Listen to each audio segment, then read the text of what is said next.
Debt doesn't change you, it reveals you. Give a spender a loan, and he'll buy pleasure.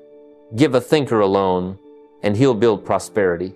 The truth is, debt is neutral. It's neither good nor bad. It's simply obedient. It will serve whoever commands it with discipline. But most people never learn to command it. They let it control them. The rich don't fear debt because they understand it's a reflection of their philosophy, not their paycheck. If your mind is poor, every loan becomes a burden. But if your mind is rich, every loan becomes an opportunity. I once heard someone say, banks are evil, they trap people in debt. But the truth is, the bank doesn't trap you, your thinking does. The same credit line that drowns one person in car payments helps another buy a business. You see, money always obeys the thinker. The question is, have you trained your mind to command it, or are you still letting your emotions drive it? The rich don't run from debt, they make it run for them. Tonight, let's talk about turning debt from a mirror of weakness into a magnifier of wealth. You know, one of the greatest lessons I ever learned about money came not from how much I earned, but from how I used what I owed. Most people hear the word debt and immediately tense up. They associate it with fear, failure, or bondage. But let me tell you something. Debt itself isn't the problem. It's neutral. It's like fire in the hands of a fool. It burns down the house. In the hands of a master, it warms the home, cooks the meal, and forges the tools. It's not the fire that's dangerous. It's the ignorance of how to handle it. Most people use debt as a drug to escape the discomfort of patience. They borrow to feel rich today instead of building the discipline to be rich tomorrow. They take credit to buy clothes that impress people who aren't watching, cars that lose value the moment they start, and homes so big they can't breathe inside them. Then they spend the next 20 years paying for yesterday's moment of pride. That's not wealth, that's slavery disguised as success. Debt becomes a trap when your emotions sign the papers instead of your logic. But the rich, they think differently. They don't see debt as a burden, they see it as leverage. They use borrowed money the way a carpenter uses a hammer, carefully, strategically, and only when necessary. They ask one simple question before taking on any obligation. Will this debt pay me back? If the answer is no, they walk away. If the answer is yes, if it multiplies their income, expands their reach, or buys them time, then it's not a trap, it's a tool. They understand that good debt builds equity, creates income, and opens doors to opportunity. Let me tell you a story. Early in my career, I watched a young entrepreneur take a loan to open his first small business. He didn't borrow for luxury, he borrowed for leverage. That little business became the foundation of a financial empire that employed hundreds. The loan didn't make him wealthy. His vision, discipline, and courage did. The debt was just the bridge that got him there faster. On the other hand, I saw another man borrow to look successful. New car, bigger house, vacations on credit, and years later, all those signs of success disappeared, leaving behind only bills, regret, and the quiet pain of someone who mistook spending for winning. Debt used wisely is the silent partner in every great fortune. Corporations use it, real estate investors use it, governments use it. The difference between their debt and yours isn't access, it's awareness. They don't borrow to consume, they borrow to create. They don't finance pleasure, they finance progress. That's the mindset shift that separates those who rise from those who remain stuck. So, if you're in your 40 seconds or 50 seconds, and you've been taught that all debt is evil, pause and rethink. It's not about avoiding debt, it's about mastering it. Audit your financial life. Ask, where is my debt working for me, and where am I working for it? Start eliminating what drains you, and start investing in what sustains you. Maybe that's a property that brings in monthly cash flow. Maybe it's a business that scales your time. Maybe it's education that upgrades your earning power. The goal isn't to live debt-free. The goal is to live free. And freedom doesn't come from avoiding tools. It comes from learning how to use them with intelligence and intention. Handle debt wisely, and it becomes a ladder. Handle it carelessly, and it becomes a chain. The choice, my friend, is always in your hands. Leverage is one of those beautiful but dangerous ideas that separate the wealthy from the wishful. It's the reason some people multiply their fortune while others multiply their misery. Leverage is power, but only when you know how to hold it. Think of it like a sword. It can protect you or destroy you, depending on who's holding it. Most people look at leverage as a shortcut to wealth. But let me tell you something. Shortcuts can sometimes take you the longest way around if you're not prepared. Leverage simply means using borrowed resources, time, money, or people to achieve more than you could alone. It's the tool that allows one man to move mountains while another still moves pebbles. But here's the truth. Leverage doesn't change your character. It exposes it. If you're disciplined, it accelerates your growth. If you're careless, it accelerates your fall. When you put a magnifying glass over wisdom, you get wealth. When you put it over foolishness, you get disaster. The tool is neutral, the outcome isn't. I've seen people borrow money to buy real estate, build companies, or expand investments, and they created empires. They didn't do it because of luck. They did it because they understood what they were doing. They had the education, the patience, and the plan. But I've also seen others jump in head first. No study, no safety net, just excitement. They leveraged debt, but they didn't leverage discipline. And when the market turned, their house of cards fell faster than they built it. That's why leverage must always be paired with learning. You don't play with power without respect for what it can do. When I was young, I met a businessman who told me something I'll never forget. He said, "I only borrow money when I can sleep at night knowing how it's working for me." He didn't mean that he avoided risk. He meant he managed it.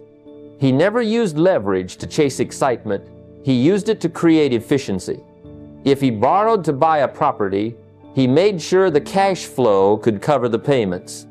If he borrowed to invest in business, he made sure the business model was proven. His wealth didn't come from taking big chances, it came from taking smart ones. You see, the poor often look at leverage like a lottery ticket. Maybe this time it'll make me rich. The rich look at leverage like a strategy. How can I make this work for me with minimal risk? They test small before they scale large. They learn before they leverage.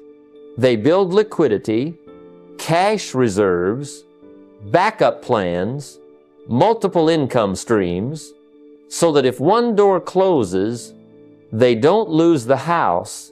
Leverage without liquidity is like driving fast without brakes, thrilling until the turn comes. Now, let's talk psychology for a moment. People misuse leverage because of impatience.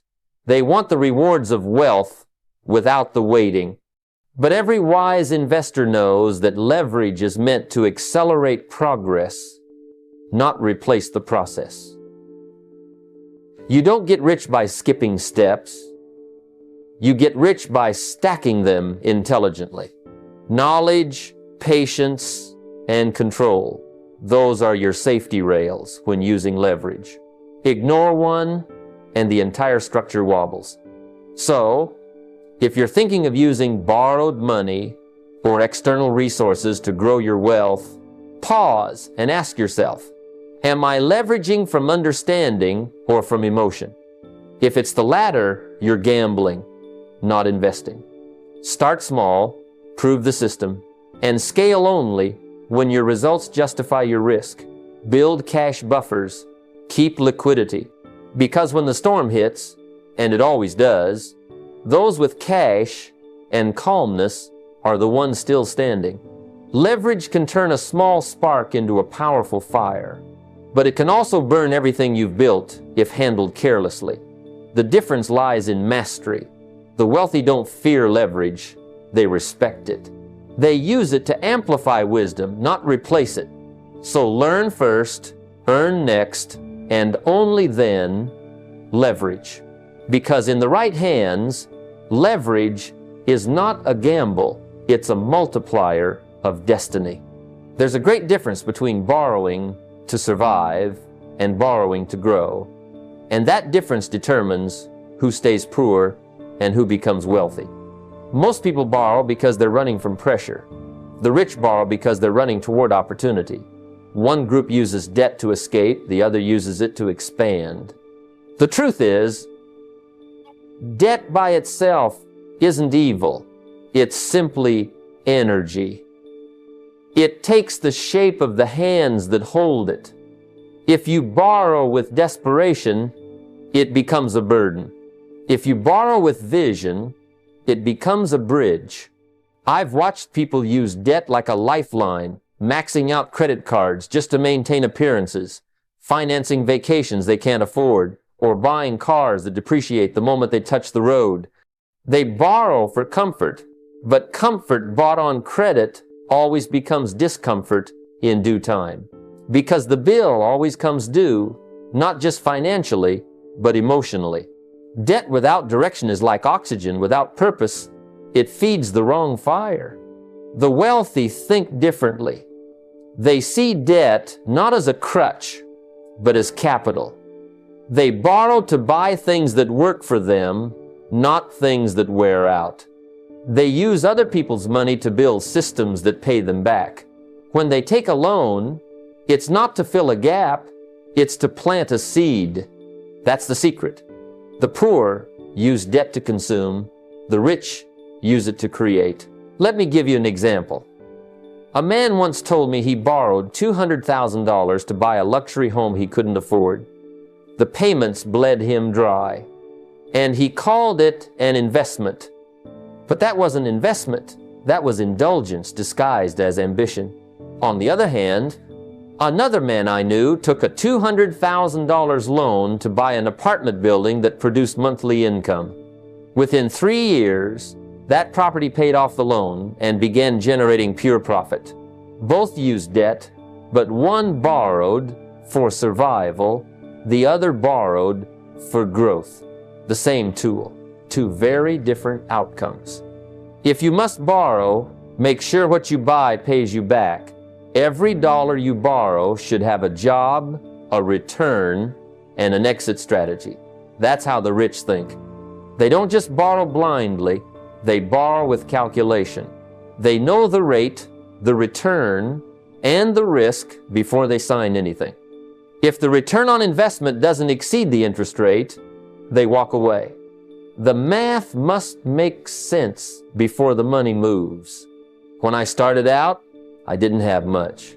But I learned early on that you can't build wealth by borrowing for lifestyle. I borrowed once, not for comfort, but for competence.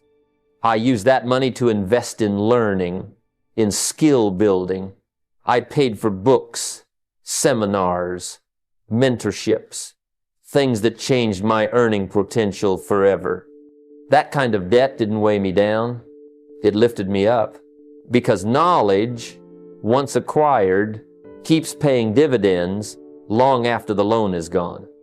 You see, the poor ask, how much can I borrow? The rich ask, how much can I earn from what I borrow? That's the fundamental shift. The poor borrow to keep up appearances. The rich borrow to create independence. And the key to it all is control. Control over emotions, control over numbers, control over purpose. Before you take on any debt, ask yourself, does this loan move me closer to freedom or farther from it? And never borrow without an exit plan. Every great investor has one, because growth without a strategy can quickly turn into chaos. Know how you'll repay, when you'll repay, and what your backup plan is if things don't go as expected. The rich never assume, they anticipate. Debt, when used right, is like a lever.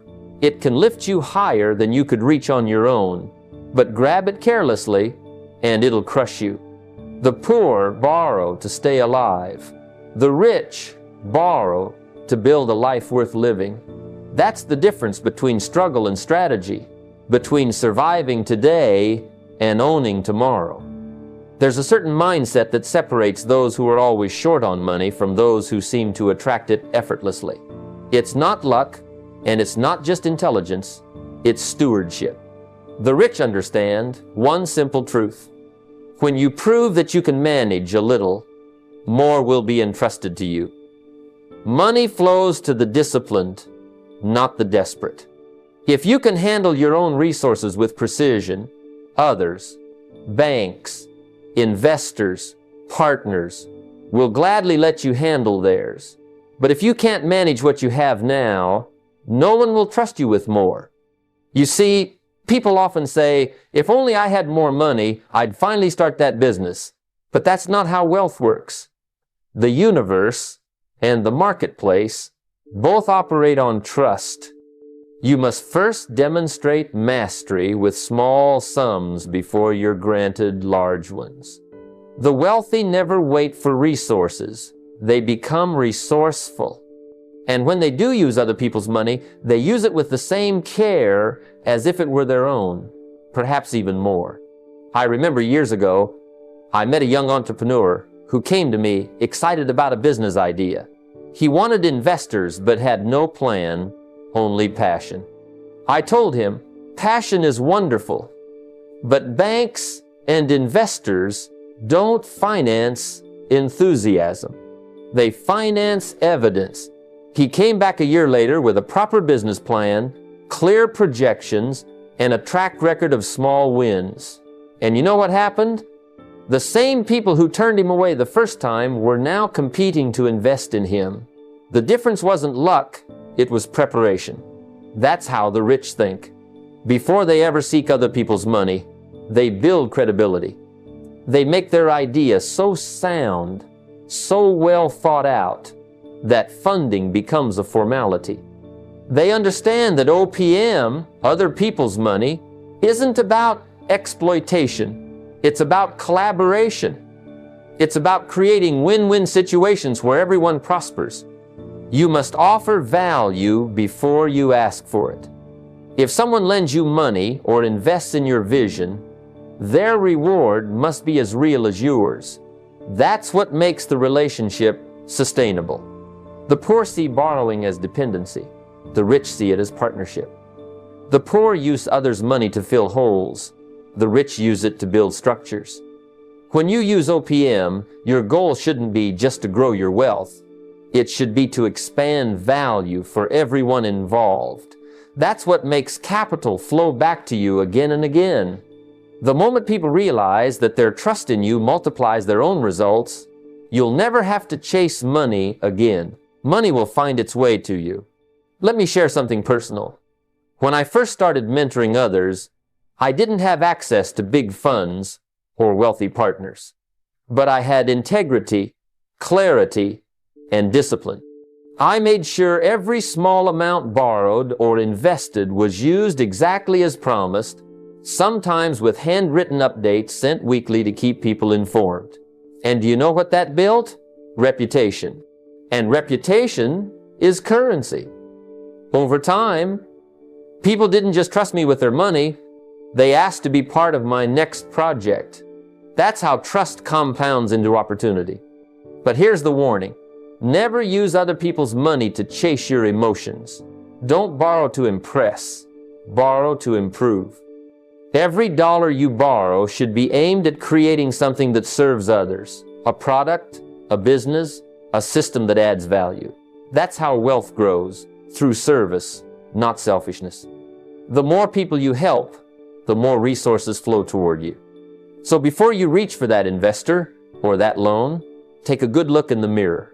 Ask yourself, have I proven that I can manage my own money well? Am I borrowing for growth or gratification? Am I offering value or am I just asking for help? Those answers will determine whether the money you borrow becomes a blessing or a burden. If you want access to other people's money, start by mastering your own. Money, like trust, is earned, not requested. And when you learn to use it wisely, both will multiply in your hands. Before we talk about leverage, we have to talk about breath. Not the kind that fills your lungs, but the kind that fills your financial life. Cash flow is that breath.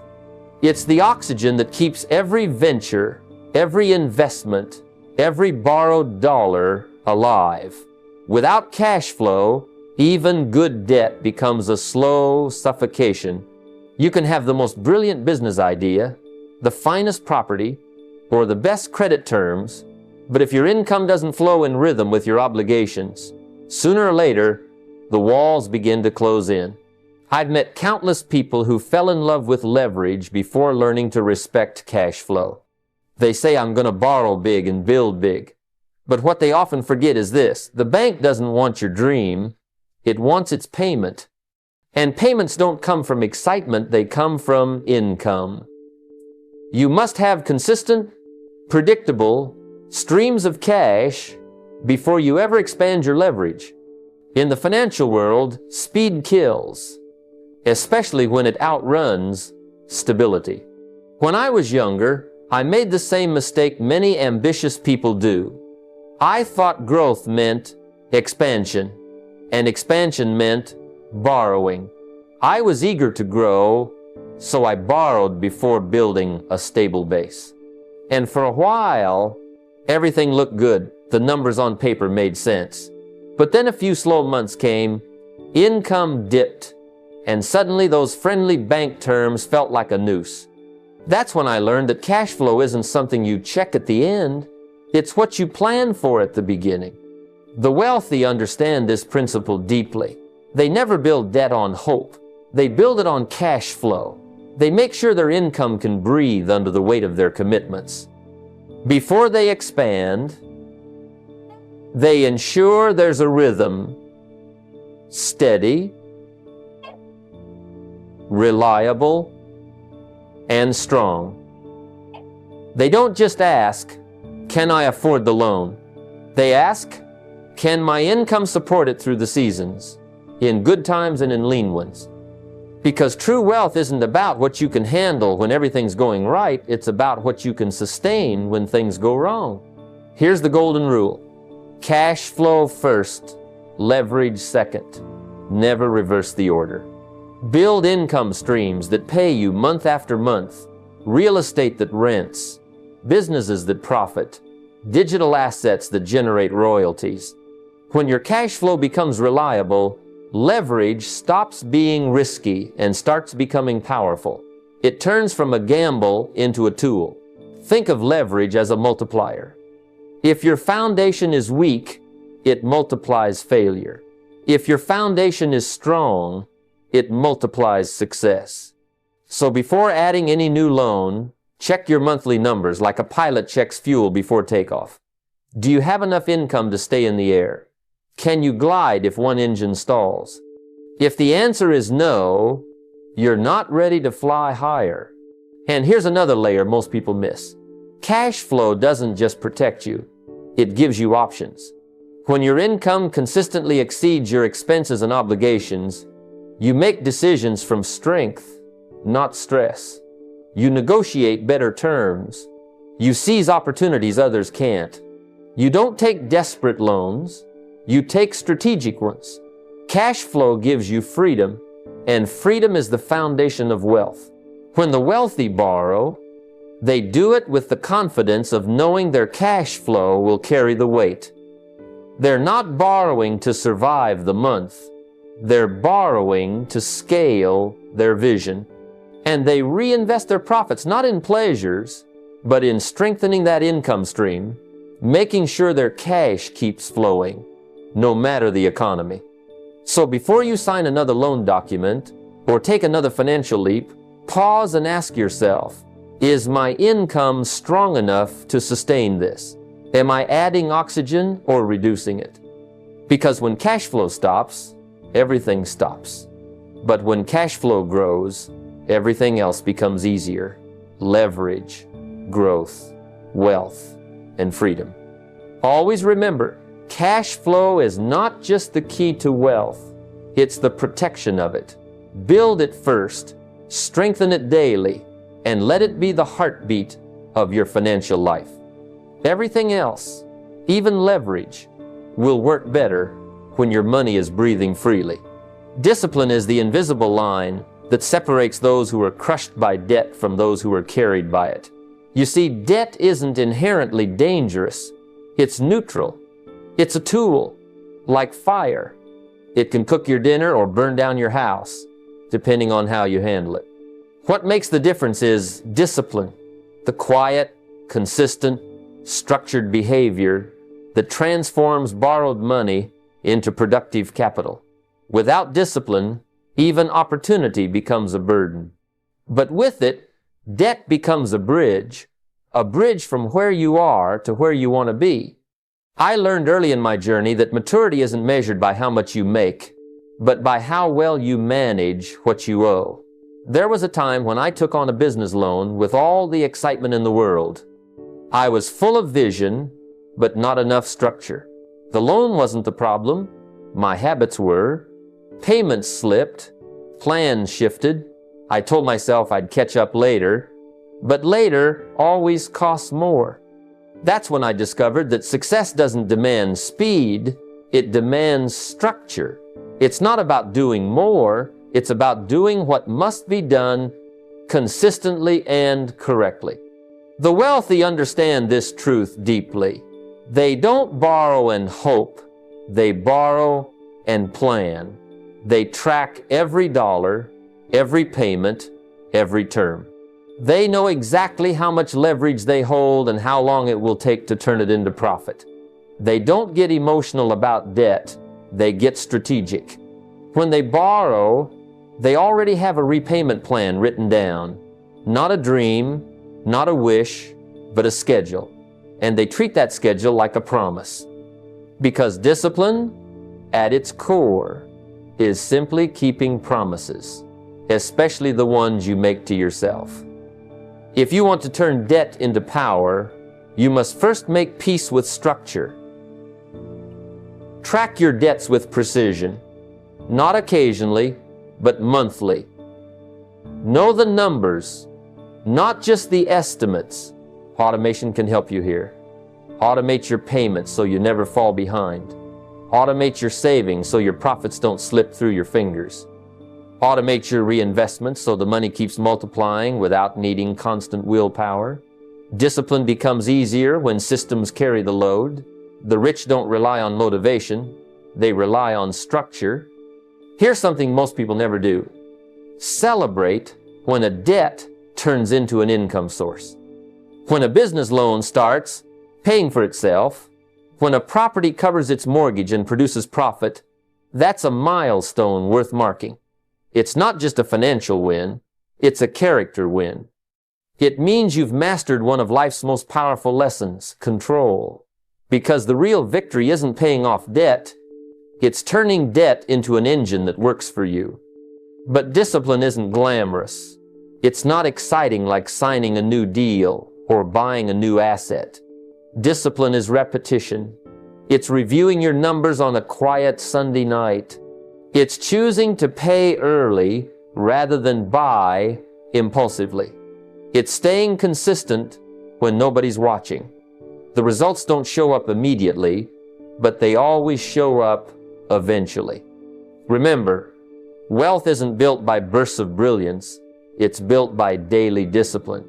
You don't need to be extraordinary to become rich. You need to be consistent. Because every time you manage debt with order, every time you make that payment on time, every time you reinvest instead of indulge, you're proving to the universe that you're ready for more. So treat discipline like your financial armor. Let it protect you from chaos, from temptation, from short-term thinking. With discipline, debt becomes power, not pressure. It becomes leverage, not limitation. The difference isn't in the numbers, it's in the behavior. Because at the end of the day, freedom doesn't come from how much you borrow, it comes from how well you manage what you borrow. And that, my friends, is the quiet strength that turns borrowed money into lasting wealth. The rich don't borrow on dreams, they borrow on proof. They don't build castles in the air and then ask the bank to fund the foundation. No, they use what's solid, what's tested, what's already producing results. They understand that debt without backing is nothing more than hope written on paper. And hope, my friends, doesn't pay interest. The wealthy borrow against assets, not imagination. They use their existing equity, their established performance, their proven ventures as the base for expansion. That's the difference between leverage and lottery thinking. I remember meeting a man years ago who was full of ideas, brilliant ones. 2, every month, a new business plan, a new product, a new dream, but he never finished one before chasing the next. And when he couldn't find investors, he started borrowing. Not against assets, he didn't have any, but against tomorrow's dreams. Soon enough, the dreams faded, but the debt stayed. That's what happens when you borrow based on emotion instead of evidence. Passion is powerful, but it can't replace performance. The rich understand this. They don't let their excitement make decisions their logic should be making. When the wealthy take on debt, they do it with structure, with collateral, with clarity. They borrow against appreciating or cash-flowing assets, things that work while they sleep. It could be real estate. It could be a business with consistent revenue. It could even be a portfolio of stocks or royalties. The point is, the money they borrow has a job before it ever hits their account. They're not borrowing to survive, they're borrowing to scale. That's what makes it strategic. The rich never say, I hope this works. They say, here's the plan, here's the proof, and here's the payoff. Now, here's where wisdom comes in. When you borrow, you must reinvest that borrowed capital into something with a clear return on investment. Don't use debt to plug holes in a sinking ship. Use it to build another vessel that floats. For instance, if you refinance a property, put that capital into another property that pays more. If you take a business loan, let it fund marketing that brings new customers, not furniture that brings new comfort. Every borrowed dollar must go out with a mission and come back with a profit. That's how the wealthy operate. And they always keep a margin of safety. You see, emotions don't pay bills, cash flow does. If you're borrowing at 7%, make sure you're earning 12%. If your debt repayment depends on perfection, it's already too risky.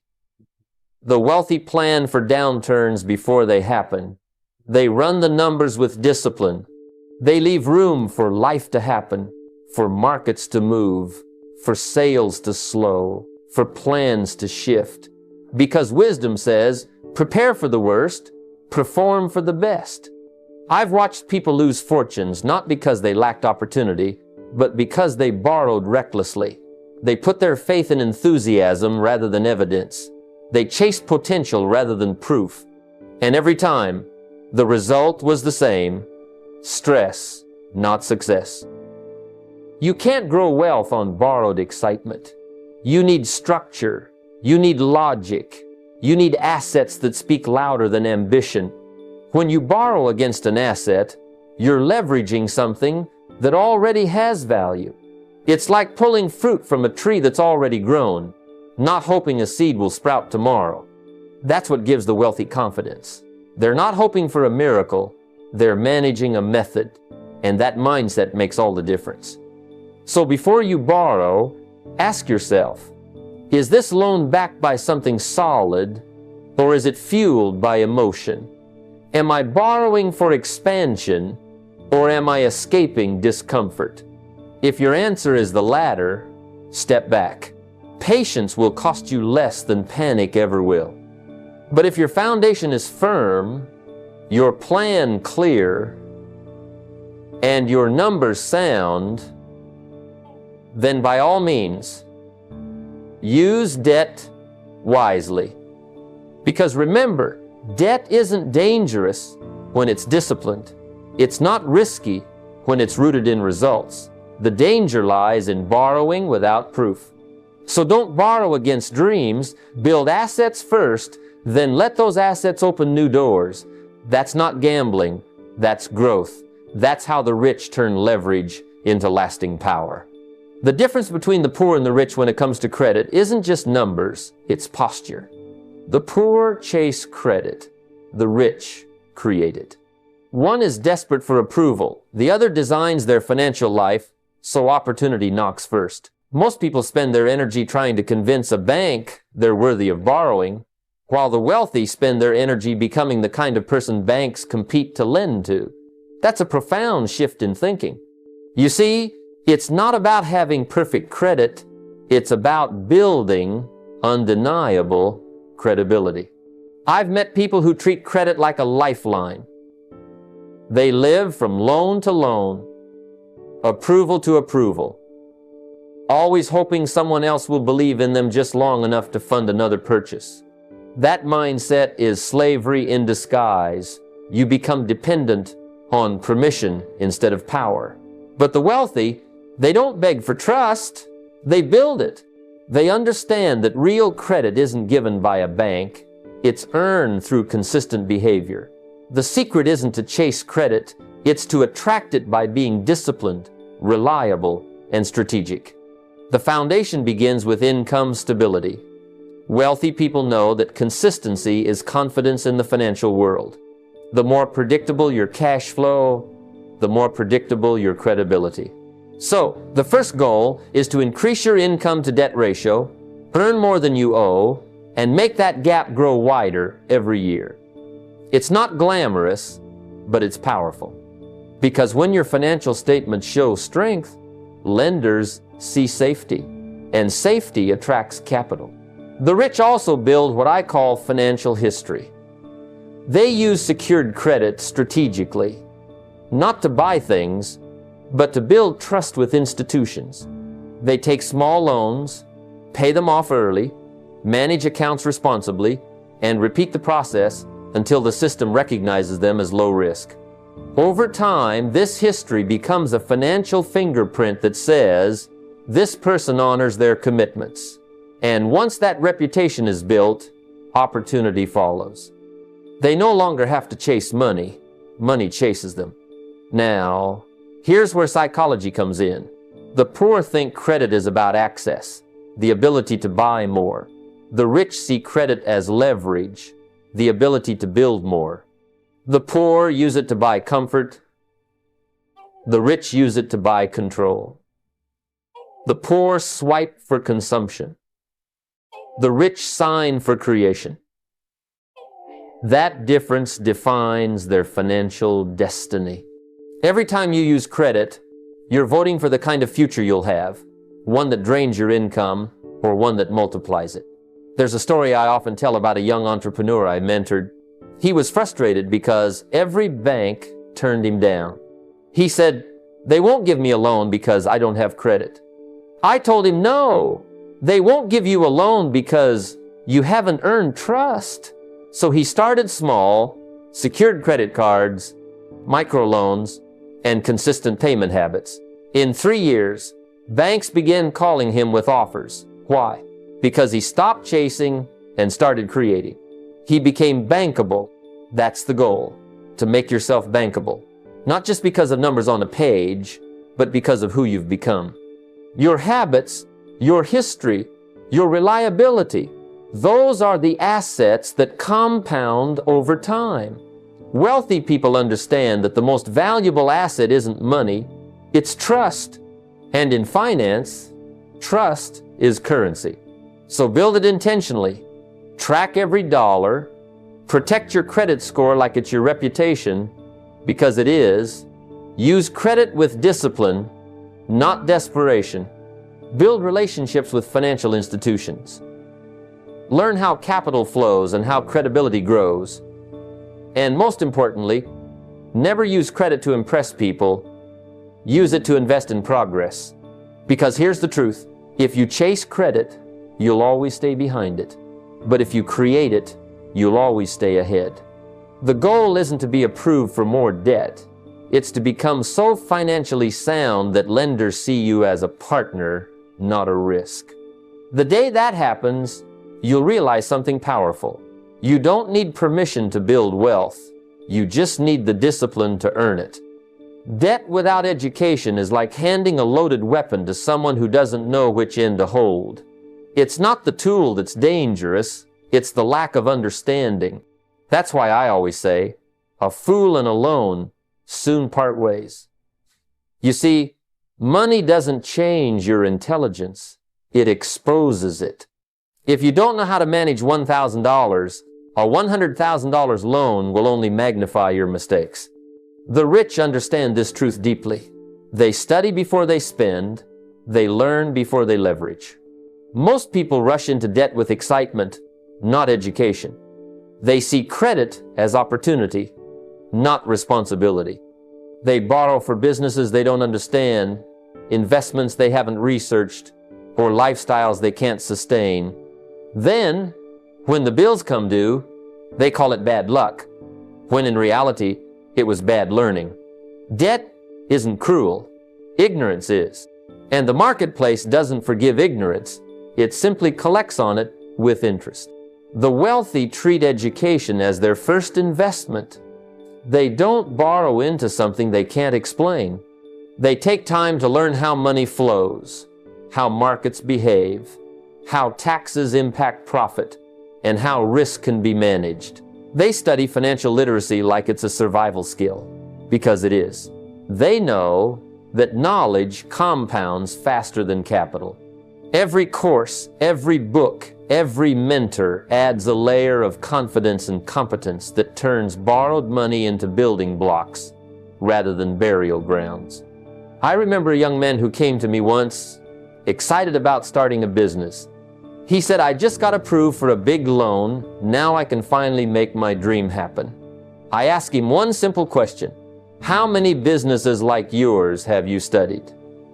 He paused. "None," he said, "but I'll figure it out."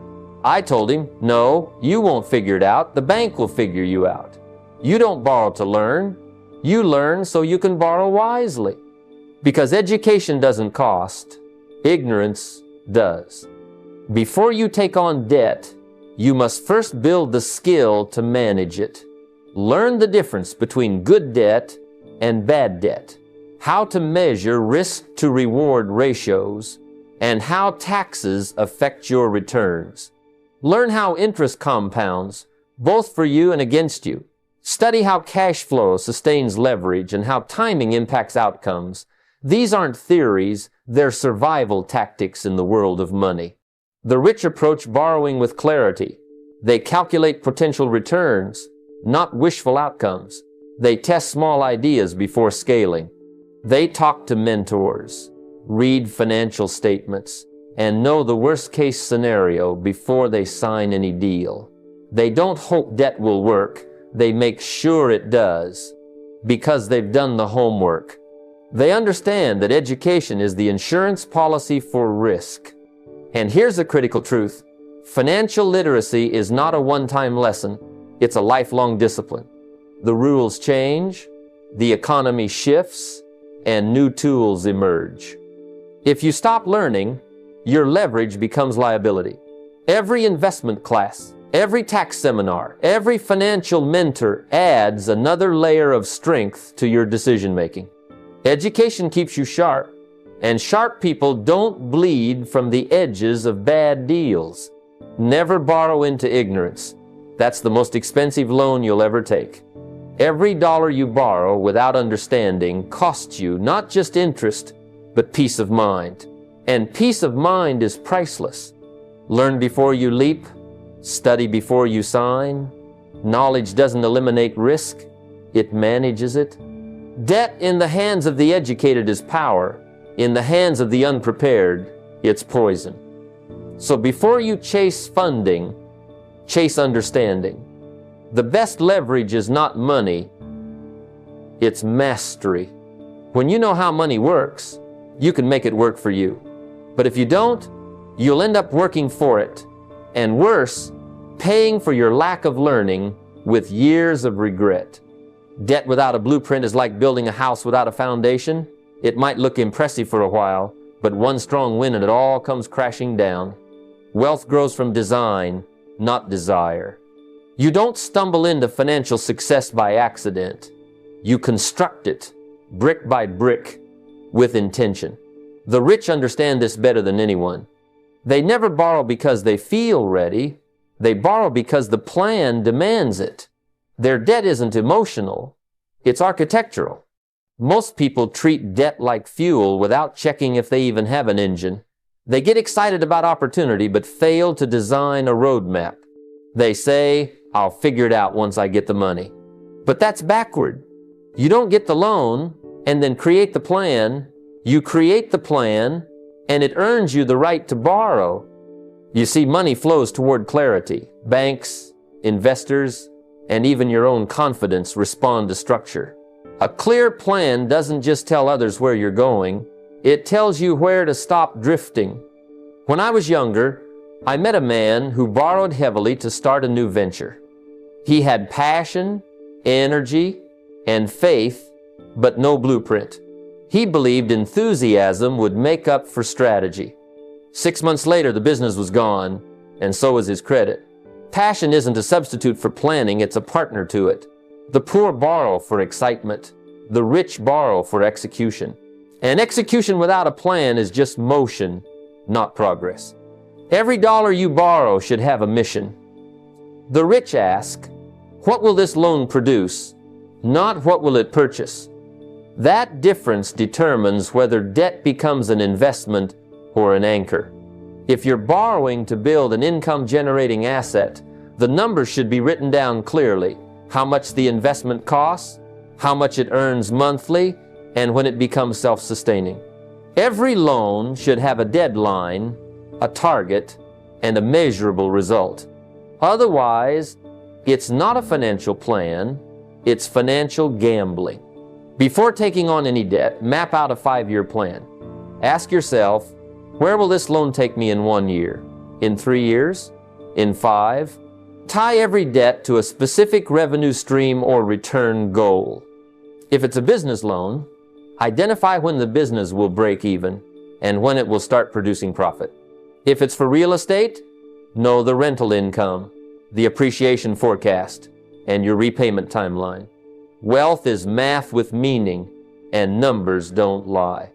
The rich also track their progress like pilots monitor altitude. Every month, they check financial statements, interest payments, cash flow, and profit margins.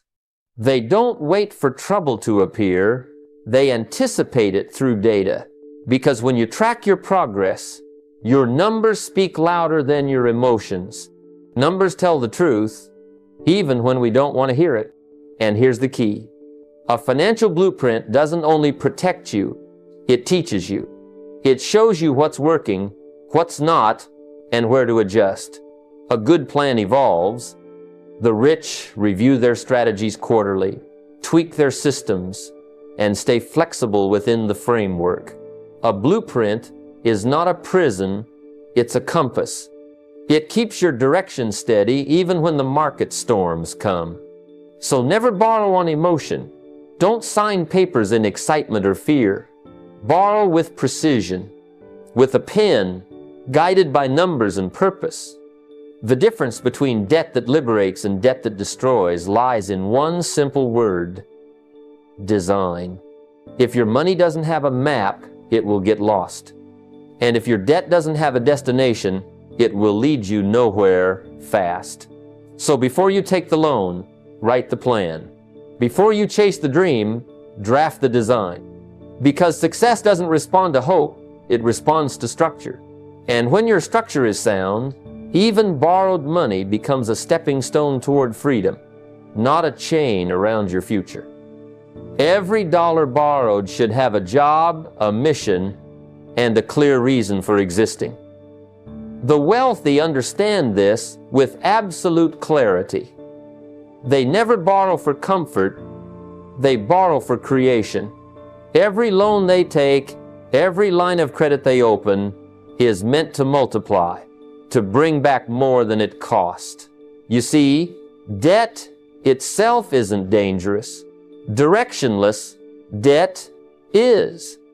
The problem isn't that people borrow, it's that they borrow without purpose, without a plan for profit. Wealthy people know that borrowed money must always be an employee, never a burden. When you borrow, you must already know how that money will come home. Not through luck, not through hope, but through a system, a business, an investment, an asset that can repay the loan with surplus. The poor borrow and pray, the rich borrow and plan. When I was younger, I learned something simple yet powerful. If you borrow without knowing how to repay profitably, you're not financing growth, you're financing stress. Borrowing to make money work is strength. Borrowing to fill emotional gaps is weakness. When the wealthy take on debt, they start with the end in mind. They ask, how will this create value? When will it start producing? What will it yield every month? Because money borrowed without a vision becomes money wasted with precision. The rich don't rely on hope. They rely on projections, models, and returns. Before the first dollar leaves the lender's hands, the wealthy already know where the 10th dollar will come from. And they don't depend on future success to pay back what they owe. They rely on cash flow. You see, cash flow is the heartbeat of financial security. If your debt repayment depends on a dream, you're gambling. But if it depends on an existing system that generates income, you're growing. The difference between the two is night and day. Borrowing against future wishes is what traps people. Borrowing against predictable income is what frees them. That's why the rich build the machine before they fuel it. They ensure the business, property, or investment can sustain the debt long before they sign the loan papers. And once that borrowed capital starts producing returns, the rich don't spend the profit, they reinvest it. They treat profit as a soldier, not a souvenir. When money comes back, they assign it a new mission: reduce debt, expand assets, or multiply income streams. Each reinvested profit creates momentum, and momentum compounds. Before long, debt becomes capital, capital becomes ownership, and ownership becomes freedom. But here's what's remarkable about the wealthy mindset. They treat borrowed capital as sacred. It's not theirs, it's entrusted. That trust carries weight. It demands accountability. The poor see a loan as a lifeline. The rich see it as a responsibility. When you borrow, you must honor that agreement. Not just legally. Money respects those who respect it. If you treat borrowed funds casually, they'll leave you the same way they came, fast, and with no return. I've known entrepreneurs who borrowed small and turned it into empires because they respected the process. Every dollar was tracked, every decision was measured, and every repayment was celebrated. Not because the debt was gone, but because discipline had turned debt into destiny. Debt done right isn't bondage, it's leverage with purpose. And that's the key difference between debt that builds wealth and debt that breaks it.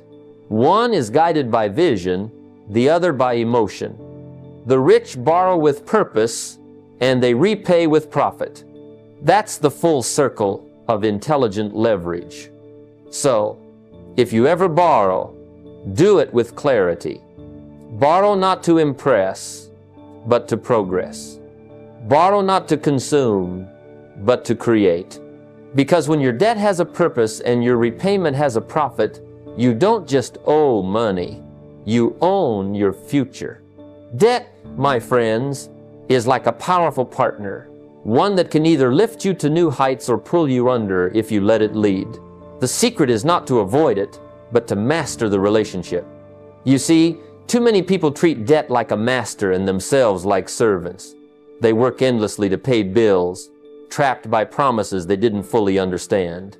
But the wealthy, they think differently. They treat debt as a partner, one that works beside them, not above them.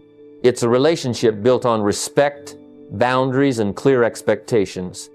When you understand that principle, everything changes. You stop being afraid of debt and start managing it with intelligence. I've seen people go broke not because they had debt, but because they had no structure. They let emotion, impulse, and ignorance run the relationship. But debt, like any powerful tool, demands clarity. It must have a role, a purpose, and a plan. The wealthy treat every loan as a business partnership, one where both sides expect a return. They ask, if I bring in this partner called debt, how will it help me build something bigger? They don't take loans for lifestyle, they take loans for leverage. Now, that doesn't mean debt is your friend. It's not. It's your associate, useful, productive, but dangerous if left unchecked. A partner like that needs constant monitoring. That's why I say, manage your debt like an investor, not a borrower. The borrower lives in reaction, hoping everything works out. The investor lives in calculation, planning every move, every repayment, every reinvestment. They know exactly what their cash flow looks like, where it's going, and how much is returning. They don't just ask, can I afford this debt? They ask, can this debt afford me?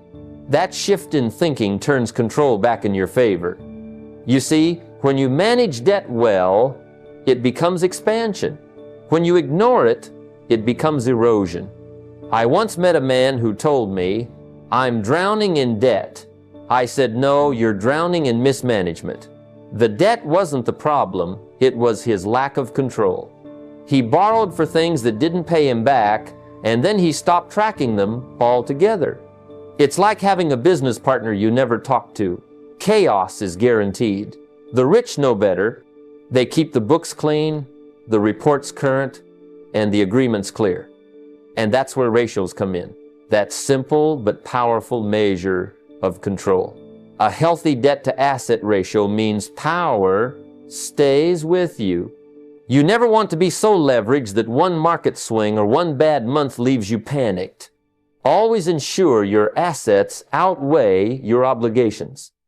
Debt should stretch you, not strangle you. The moment your obligations exceed your capacity, you've stopped partnering with debt. You've started serving it. That's the difference between financial freedom and financial slavery. When you control debt, it multiplies your reach. It builds empires, funds, opportunities, and accelerates dreams. But when debt controls you, it multiplies your problems faster than you can count. So treat it with discipline. Keep the numbers close. Review them monthly. Adjust them when life changes. You don't manage debt once. You manage it continuously. The rich never fear debt because they understand it. They make it part of their design, not their disaster. They invite it to work for them, not against them. Debt can open doors you couldn't reach alone, but only if you remain the one holding the keys. So remember this. Partner with debt, but never bow to it. Respect it, but never fear it. When you lead that partnership with wisdom, you won't just survive debt, you'll thrive through it. As we come to a close, I want you to remember something simple yet profound. Wealth isn't built in the numbers alone. It's built in your philosophy. It's not about the money in your hand, but the mindset in your head. You can hand $1 million to a person with poor thinking, and in a year, they'll have nothing. But give a solid philosophy to someone with nothing, and in a few years, they'll have a fortune. Why? Because wealth is not a condition, it's a direction. It's how you think, how you decide, and how you discipline yourself daily. Debt, money, investments, these are all tools. But tools are only as powerful as the hands that guide them. The rich don't have different opportunities. They have different responses. They don't wait for luck. They plan for results. They don't react to money. They direct it. The game isn't about earning more. It's about becoming more. You grow, and your wealth grows with you. You stagnate, and your wealth slips away. So tonight, make a decision, a real one. Not the kind that fades when the motivation ends, but the kind that sticks. Decide to master money, not chase it. Decide to lead your finances with wisdom, not emotion. Decide to become the kind of person who deserves the wealth you're dreaming of. The clock is ticking, but it's not too late. Every small act of discipline compounds. Every moment of awareness moves you forward. The question is, will you use what you've learned? Will you act? Because success doesn't come to those who wait. It comes to those who work deliberately, intelligently, consistently. So go out there and start. Build wisely. Grow steadily. Lead your money before it leads you. And let your life become the masterpiece it was meant to be.